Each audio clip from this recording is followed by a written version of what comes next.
بيقولك كان في قرية صغيرة في جنوب مصر اسمها كفر الكحلاني. مفيش فيها غير شوارع ترابية وبيوت طين، بس فيها بيت واحد وما كانش ليه باب. الناس كانت بتسميه بيت المراية، وكل طفل هناك اتربى على جملة واحدة: لو عديت قدامه بص قدامك، ما ترفعش عينيك للمراية اللي على الحيطة. المراية دي مش عادية، اتعلقت سنة 1924 لما جابها واحد اسمه الشيخ سليم من مدينة قنا. اشتراها من تاجر لبناني غريب الملامح. قال له المراية دي بتوري اللي نفسك تشوفه، بس لو بصيت فيها أكتر من 3 ثواني هتشوفك هي. الشيخ سليم كان أول واحد اختفى، حرفياً اختفى قدام مراته وهي بتقول إنها شافته بيبتسم للمراية والمراية ابتسمت له، ومن وقتها كل اللي بيبص فيها بينق جوه.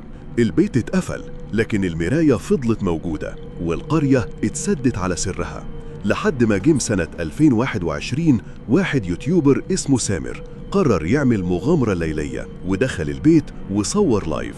الناس شافت في البث المراية وهي بتتحرك، وشافوا وش سامر بقى ورا الزجاج ووشه بيتغير. من يومها سامر مختفي.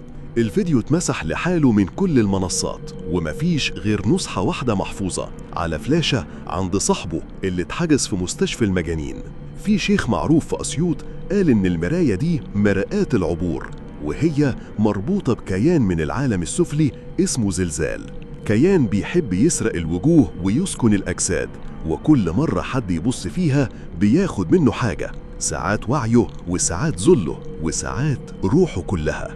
في إشاعات بتقول إن المراية اتحركت من البيت وبقت دلوقتي في فيلا مهجورة في أكتوبر، وممكن تكون أنت شفتها قبل كده في مكان عام بس ما كنتش تعرف إنك بصيت جواها. وسؤال أخير قبل ما تقفل الفيديو، أنت متأكد إن المراية اللي في أوضتك مش هي؟